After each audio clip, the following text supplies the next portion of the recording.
Өвөлгийн 3000 тусгай үзэсгэлэн хэн сарын 1-нд Төв аймгийн музейд нээлттэй хэлээ.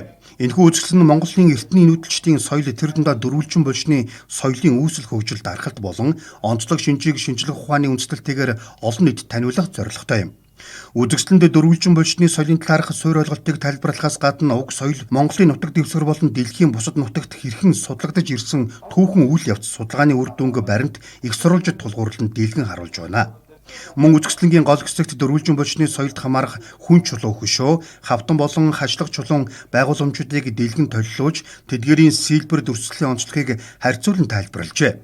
Ингэснээр уг соёлын өвийн үндэс нь уран дүрслэлийн өрмөц шийдлийг олон нийтэд илүү ойлгомжтой, зэгцтэй байдлаар хүргэжээ. Ялангуяа сүүлийн 2022 оноос хойш бид нар бол 4 жилийн туршид эрчимтэй судалгаа хийгээд яг хүнүүгийн өвгдээцийн түүхийн асуудлыг тодруулж гаргаж ирсэн. За тэгээ энэ бол соёлын яамны захиалгаар чулуун соёлын өвөг төслийн хүрээнд бид нар Дорнод, Хинтээ, Зүхбаатар 3 аймгийн нутагт бол 1543 дөрвөлжин бошийг бол нэг үрсэн баримтжуулаад хүүе дөрвөлжин бошийн түүх соёлыг бид нар сайн мэддэггүй юм байна шүү дээ. Дөрвөлжин бош чинь хүн чулуутай байдığım байна те. Дөрвөлжин бошны хажуу зургтай зам дүрсэлдэг хавтан чулуунууд олон байдığım байна. Тэр байтугай дөрвөлжин бошны булан дээр буг зурдаг юм уламжлал чинь маш их давтагддгийм байна. Тэр байтугай дөрвөлжин бошны дөрвөн талын хашлаган дээр олон хүмүүс ингээ гар гараа бариа бүжгэлж байгаа ийм зургууд ямар олон байд юм бэ гэдгийг олон баримтаа гаргаж ирээд тэгээ бид нар судлаад үзсэн чинь хүн чулууны тухай хүмүүс мэддэг ч гэсэн яг ном зохиолд орох хэмжээний болтлоо хүмүүс мэддэггүй юм байна. Түүхэн ном зохиол дээр ороогүй юм байна. Тэр байтугай тэр бусад тэр хашлагтай хашландар зургууд бүжгэлж байгаа зургууд тэр зам зурсан зургуудыг бол төдийлөн сайн мэддэггүй юм байна. Тэгэхээр бид нар угаасаа өв соёлоо бид нар сайн судалж чадаагүй юм байна.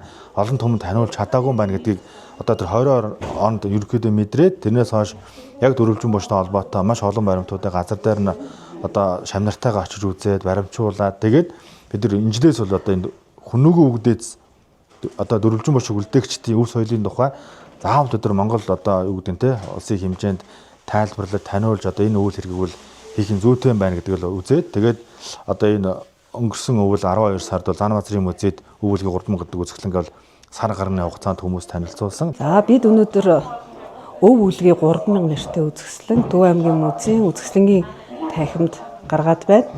За тус үзэсгэлэнгийн ач холбогдол нь бол 3000 жилийн өмнө Монголын нутаг дэвсгэрт амьдарч байсан монголчуудын өвөг дээдс болох дөрвөлжин болшны талаар тодорхой судалгааны материал, судалгааны бүтээлүүдийг бид нар энд дэглэн үзүүлсэн байгаа. Төв аймгийн нутаг дэвсгэр дээр нийт 46 дурсгалт газрын 1100 дөрвөлжин болш одоогоор Монгол улсын бүртгэлтэй байгаа юм. Төв аймгийг хөгжүүлэх 2026-аас 2030 оны 5 жилийн үндсэн чиглэлээр 5 жилийн дотор 5 суман дээр үйл хөдлөх дурсгалын хайгуул судалгааны ажлыг хийхээр төлөвлөн ажиллаж байгаа. Энэхүү үзэсгэлэн зөвхөн археологийн олдруудыг дэлгэн үзүүлэхээс гадна Монголын эртний нүүдэлчдийн соёлын нэгдмэл цар хүрээ түүний өрхөө удам нутагт хэрхэн дархан дэлгэрч байсныг харуулж байна. Мөн дөрвөлжин болшны соёлыг бүтээгч ард түмний оюун санаа, урлагийн өрмөц онцлог түүхэн залгамж чанарыг гүнзгийрүүлэн ойлгоход чиглэгдэжээ.